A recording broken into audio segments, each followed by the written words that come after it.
Micro finance संस्थांच्या छळाला कंटाळून एका विवाहित महिलेने तलावात उडी मारून आत्महत्या केल्याची घटना बुधवारी बैलहंगल तालुक्यातील अनगोळ गावामध्ये घडली आहे। गौरव्वा नीलप्पा केंगावनूर वय 36 असं आत्महत्या केलेल्या महिलेचं नाव आहे।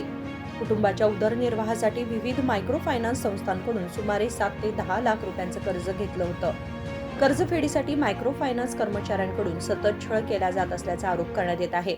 ತೆಗೆದುಕೊಳ್ಳುತ್ತಿರುವ ಮೈಕ್ರೋ ಫೈನಾನ್ಸ್ಗಳಿಗೆ ರೈತ ಮಹಿಳೆಯರ ಜೀವ ತೆಗೆಯುತ್ತಿರುವ ಮೈಕ್ರೋ ಫೈನಾನ್ಸ್ಗಳಿಗೆ ರೈತ ಮಹಿಳೆಯರ ಜೀವ ತೆಗೆಯುತ್ತಿರುವ ಮೈಕ್ರೋ ಫೈನಾನ್ಸ್ಗಳಿಗೆ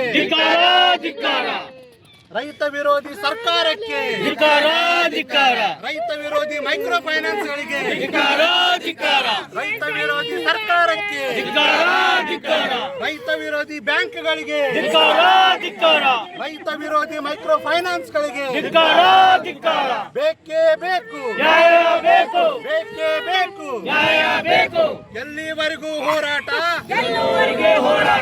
ಎಲ್ಲಿವರೆಗೂ ಹೋರಾಟ कर्जाच्या ओझ्याला कंटाळून महिलेने टोकाचं पाऊल उचलल्याचं सांगितलं जात आहे।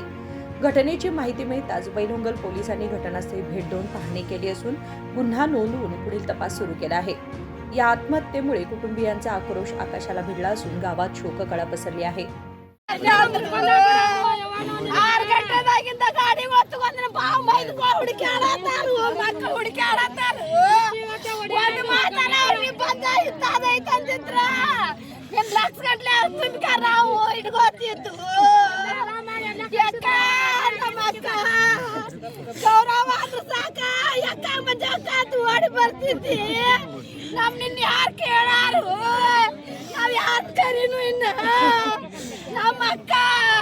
ಒಂದು ದಿನ ನನ್ನ ಕಿತ್ರಿ ದೊಡ್ಡಾಕ್ಯಾರ ನನಗೆ ಅಕ್ಕ ಬೇಕಾರ ಕಳಿಸ್ತಿದ್ದಿ ಮಂಜಾವ ಮಾತಂತಿ ಕೇಳ ಮಂಜಾವಕ್ಕ ಅಂತಿದ್ದಿ ನಮ್ಗೆ ಯಾರು ಕರಿಯಾರಿಲ್ಲ।